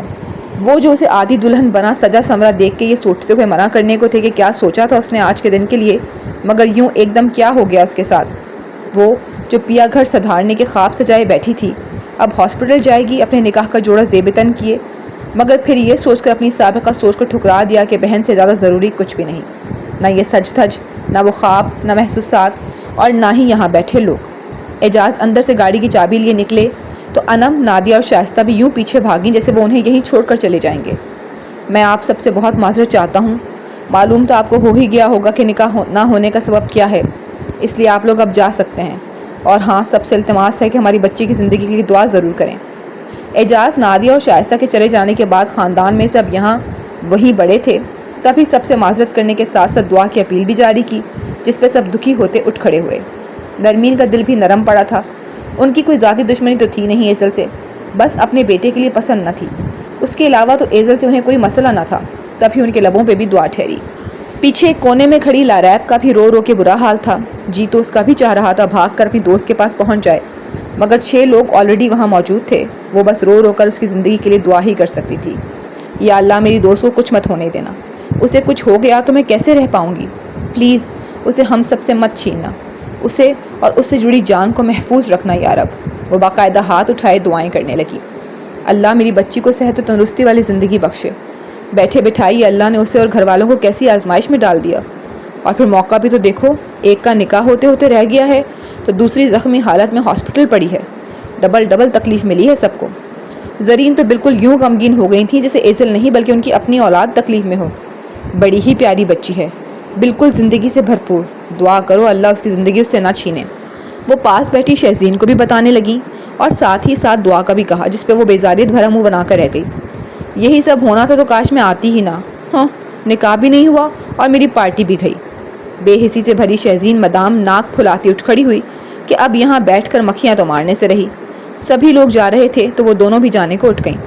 کئی گھنٹوں کی محنت کے بعد دل و جان سے سجایا گیا لان اب خالی پڑا تھا. نہ نکاح ہوا, نہ کوئی رونق لگی. ساری سجاوٹ دھری کی دھری رہ گئی. ایکسکیوز می, پیشنٹ کے ساتھ آپ دونوں ہیں؟ وہ دونوں ایمرجنسی روم کے باہر موجود تھے. التمش چکر کاٹ رہا تھا جبکہ آغا فارس بینچ کی بجائے فرش پہ دیوار کے ساتھ خستہ حال لیے بیٹھے تھے. جب کوریڈور سے نکل کر ایک نرس ان کی طرف آئی. جی ہم ہی ہیں, التمش جلدی سے بولا. دیکھیے, ہمارے پاس بی پازیٹیو بلڈ گروپ اس وقت اویلیبل نہیں ہے. آپ کو جلد از جلد خون کا انتظام کرنا ہوگا. یاد رہے جتنا جلدی ہو سکے اتنا جلدی کریں, پہلے ہی پیشنٹ کا کافی خون بہہ چکا ہے. نرس نے جو اطلاع دی اسے سننے کے بعد التمش کے تو گویا ہاتھ پیر پھول گئے. وہ اتنی جلدی خون کا انتظام بھلا کہاں سے کرتا؟ وہ ایزل کی زندگی بچانے کے لیے جتنی چاہے بھاگ دوڑ کر سکتا تھا, مگر اس وقت مسئلہ کم وقت کا تھا جو ہاتھ سے نکلا جا رہا تھا. اوکے, میں انتظام. کتنی بوتلیں چاہیے؟ وہ جو اوکے کہہ کر وہاں سے پھرتی دکھا کر بھاگنے کو تھا کہ سر جھکا کر بیٹھے آغا فارس نے سر اٹھایا اور اسے بیچ میں ٹوکتے نرس کو دیکھتے بولے. 1. وہ اٹھ کھڑے ہوئے. 2. قدم اس کی طرف بڑھائے. 3 یا پھر 30. وہ اس کے روبرو آ کھڑے ہوئے جبکہ التمش ان کی چوڑی پیٹھ کو یوں دیکھنے لگا جیسے کہ سوچ رہا ہو کہ کہیں اس آدمی کا دماغ تو نہیں ہل گیا. 30 بوتلیں کہاں سے لائے گا یہ؟ جبکہ نرس بھی کچھ ایسا ہی سوچ رہی تھی. زیادہ سے زیادہ 2, مگر پھر بھی جواباً گویا ہوئی. میں 10 دینے کو تیار ہوں. میرے اندر سے چاہے خون کی آخری بوند تک نچوڑ لو, مگر میری ایزل کو کچھ نہیں ہونا چاہیے. سنا تم نے؟ بھلے میں مر جاؤں مگر میری ایزل زندہ ہونی چاہیے. وہ نرس کی آنکھوں میں اپنی باروب آنکھوں سے دیکھتے لہجہ بھی وہی اپنائے بولے. ایکسکیوز می مسٹر فارس, شاید آپ اس وقت اپنا دماغی توازن کھو چکے ہیں. آپ نے شاید سنا نہیں کہ ایزل کو بی پازیٹیو بلڈ درکار. بہرا نہیں ہوں میں, سنائی دیتا ہے مجھے بھی. اچھی طرح جانتا ہوں کہ ایزل کا بلڈ گروپ کیا ہے. تم لوگوں کو بتانے کی ضرورت نہیں. التمش کی بات بیچ میں ہی رہ گئی جب آغا فارس جارحانہ انداز میں چلا اٹھے. اوکے آپ چلیں میرے ساتھ. نرس نے مداخلت کی تو آغا فارس اس سے بھی زیادہ تیزی دکھاتے آگے بڑھ گئے جبکہ التمش اب کے الٹا اپنے آپ کو کوستا بینچ پہ جا بیٹھا. اسے نہیں معلوم تھا کہ آغا فارس کا بلڈ گروپ بھی سیم ہے. تھینک گاڈ, بر وقت انتظام ہو گیا. کیا بندہ ہے یہ واقعی ایزل کو بچا کر ہی دم لے گا. التمش کو بھی ماننا ہی پڑا کہ آغا فارس کے ہوتے ہوئے ایزل کی سانسیں اسے دغا نہیں دے سکتی. التمش میری بیٹی کیسی ہے؟ وہ ٹھیک تو ہے نا؟ التمش نظر آنے کی دیر تھی کہ سب سے پہلے نادیہ بھاگتی ہوئی آئیں اور بے چینی سے اس سے ایزل کی حالت دریافت کرنے لگیں. کافی خون بہا ہے جسے روک کر اب خون کی بوتلیں لگائی گئی ہیں. سر پہ کافی گہری چوٹ آئی ہے جس کا ٹریٹمنٹ جاری ہے. اس سے زیادہ کچھ نہیں معلوم مجھے. جتنا نرس نے بتایا تھا اتنا اس نے نادیہ کو بتا دیا, جس سے ان کا دل سنبھلا تو نہیں, الٹا مزید ضرور تڑپ اور گھبرا اٹھا تھا. یہ سب ہوا کیسے؟ ایزل کہاں تھی, کہاں سے ملی تمہیں؟ اب کے باری اعجاز کی تھی. ان کا سوال بھی بجا تھا کہ آخر اس کی یہ حالت ہوئی کیسے, وہ تھی کہاں پر؟ کالونی کے مین روڈ سے زخمی حالت میں ملی تھی مجھے. وہاں کیوں تھی, کیسے ایکسیڈنٹ ہوا, اس کی مجھے خبر نہیں.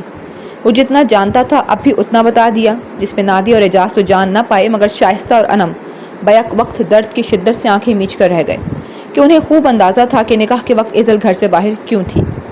کیوں کیا تم نے ایسا ایزل؟ کیوں خود کو اتنی بڑی تکلیف میں ڈال دیا میری گڑیا؟ انم روتی ہوئی وہیں بینچ پر بیٹھ گئی. مجھ سے شکوے گلے تھے تو مجھ سے بات کرتی, جو دل میں تھا میرے آگے کھول کر رکھ دیتی, مگر اپنے ساتھ ایسا ظلم تو مت کرتی. میں نہیں جانتی کہ تم اس تکلیف میں انجانے میں پہنچی ہو یا پھر یہ تکلیف تمہاری منتخب کرتا ہے, مگر میں اتنا ضرور جانتی ہوں کہ تمہاری یہ بہن تمہیں اس حال میں نہیں دیکھ سکتی.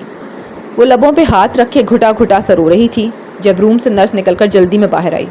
سسٹر, میری بیٹی کیسی ہے؟ وہ ہوش میں تو ہے نا, کچھ ہوگا تو نہیں نا اسے؟ اسے دیکھتے ہی نادیہ دیوانوں کی طرح اس کی طرف لپکی. دیکھیں, ابھی کچھ بھی کہنا قبل از وقت ہے. پیشنٹ کا کافی خون بہہ چکا ہے جو کہ ان کے لیے خطرہ بھی ثابت ہو سکتا ہے, مگر ہم کوشش کر رہے ہیں. آپ لوگ دعا کریں, انشاءاللہ ٹریٹمنٹ کامیاب ہوگا اور وہ ہوش میں آ جائیں گی. ابھی آپ سب کی دعاؤں کی اشد ضرورت ہے انہیں. ان کے پاس رک کر انہیں تسلی سے جواب دیتی وہ آگے بڑھ گئی جبکہ اس کی باتیں سب کے دلوں کو ہلا کر رکھ گئیں۔ نادیہ تو بے اختیار بینچ پہ ٹھہر سی گئی تھیں، جبکہ اعجاز نے دیوار سے ٹیک لگا کر انگشت شہادت اور انگوٹھے کی مدد سے آنکھوں میں ٹھہری نمی کو واپس دھکیلنے کی کوشش کی۔ شائستہ بھی امٹ امٹ کر آتے آنسوؤں کو ہاتھ بڑھا کر پہنچتی نند کو حوصلہ دینے ان کے پاس جا بیٹھی، جبکہ ان سب کے علاوہ کوئی تھا جو اس وقت دل و جان سے پچھتا اٹھا تھا، اور وہ تھی انم۔ پیشنٹ کا کافی خون بہہ چکا ہے، جو کہ ان کے لیے خطرہ بھی ثابت ہو سکتا ہے۔ ابھی آپ سب کی دعاؤں کی اشد ضرورت ہے انہیں۔ نرس کے یہ الفاظ اسے جھنجھوڑ کر رکھ گئے تھے۔ اس لمحے اس کی جیسے روح فنا ہوئی تھی، یوں لگا جیسے ایزل نہیں بلکہ اس کی زندگی خطرے میں ہو۔ آخر کو اس کی بہن اس کی زندگی ہی تو تھی۔ کیا ہوا جو ان دنیاوی خواہشوں کی تکمیل کے لیے وہ ایزل کو خود سے پیچھے اور خود کو آگے رکھتی خود غرض بن گئی تھی، مگر اس کا مطلب یہ ہرگز نہیں تھا کہ اس کی محبت ایزل کے لیے ختم ہو چکی ہے۔ نہیں، ایسا کبھی نہیں ہو سکتا تھا۔ ایزل کی زندگی کے لیے تو وہ اپنی زندگی بھی قربان کر سکتی تھی، مگر افسوس اس بات کا تھا کہ بس اپنی خوشی نہ قربان کر پائی۔ مگر اس وقت ایزل کی زندگی کے آگے انم کو وہ خوشی ذرے سے بھی چھوٹی نظر آ رہی تھی۔ ایزل کی زندگی کے آگے اسے اپنی خوشی اپنی چاہت سب بے معنی لگنے لگا تھا۔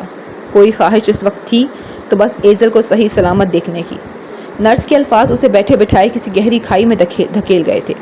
وہ جو اپنی خواہش کو تکمیل کے مراحل طے کرتا دیکھ کر خوشی سے پھولے نہیں سما رہی تھی، آج ایسا منہ کے بل گری تھی کہ ساری خواہشیں دھری کی دھری رہ گئی تھیں، کیونکہ اب ان کی کوئی ویلیو نظر نہیں آ رہی تھی ایزل کے آگے۔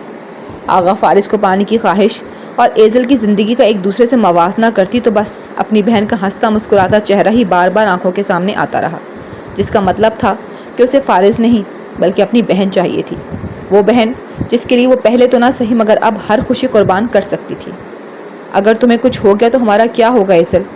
نہیں میری گڑیا، تمہیں کچھ نہیں ہونا چاہیے، تم تو ہماری زندگی ہو، تم میں تو جان بستی ہے ہماری۔ ایزل میں فارس کے بغیر تو رہ سکتی ہوں مگر تمہارے بغیر نہیں رہ سکتی۔ ایک بار بس ایک میرا رب تمہیں زندگی بخش دے، پھر جو تم چاہو گی وہی ہوگا۔ میں اپنی ہر خوشی ہر خواہش سے دستبردار ہو جاؤں گی، بس تم مجھے واپس مل جاؤ، میں تمہیں کھو کر جی نہیں پاؤں گی ایزل۔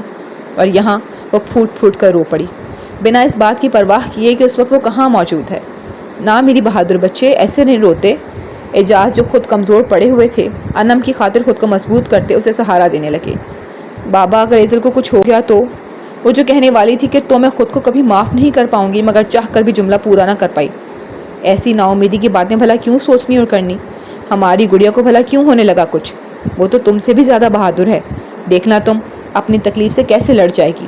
جیت تو ہماری ایزل کی ہی ہوگی۔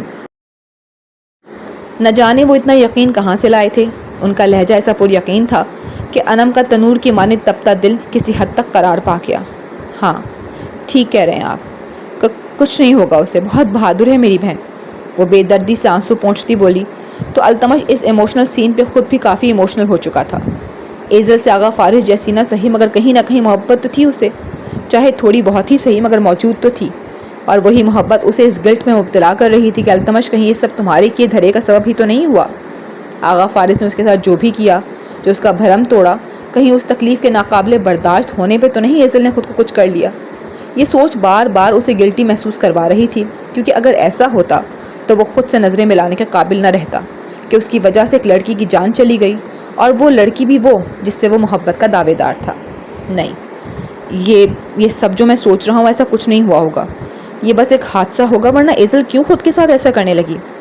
اور کچھ نہیں ہوگا ایزل کو، وہ ٹھیک ہو جائے گی تو میں دل سے اس سے معافی مانگوں گا، بھلے وہ مجھے معاف کرے نہ کرے، مگر میں دل سے اس سے معافی مانگوں گا، اور یا اللہ میں وعدہ کرتا ہوں کہ اب آغا فارس کی ذات سے اسے جوڑ کر اس کے کردار کو گندہ کرنے والی حرکت نہیں کروں گا۔ وہ اگر میری قسمت میں ہے تو ضرور مجھے ملے گی، میں اسے اپنا بنانے کی ضرور کوشش کروں گا، مگر اس کوشش میں کچھ بھی ناجائز نہیں کروں گا، بس اسے ایک بار ٹھیک کرتے ہیں۔ وہ میری ہو نہ ہو مگر اس کا ہونا میرے دل کے سکون کے لیے بہت ضروری ہے۔ اگر اسے کچھ ہو گیا تو میں ساری عمر خود سے نظریں نہیں ملا پاؤں گا، اس کے سبب جو میں نے اس کے ساتھ کیا۔ وہ اگر سب کو چھوڑ کر چلی گئی تو میں خود کو کبھی معاف نہیں کر پاؤں گا۔ پلیز اسے زندگی بخش دیں، میرے لیے نہ صحیح ان لوگوں کی خاطر جو اسے ٹوٹ کر چاہتے ہیں، جو اس کے بنا کچھ بھی نہیں ہیں۔ وہ ترہم بھری نگاہوں سے نادیہ، اعجاز اور انم کو دیکھتا دل سے دعاگو ہوا۔ اسے اپنا کیا بھی اس وقت کھائے جا رہا تھا، بلکہ نوچ نوچ کر کھا رہا تھا۔ اس سچویشن میں بھی جب ایزل زندگی موت کی جنگ لڑ رہی تھی، اگر وہ اپنے کیے پہ نہ افسوس کرتا تو اس سے بڑا سنگ دل و بے حس کوئی نہ کہلاتا۔ التمش، فارس کہاں ہے؟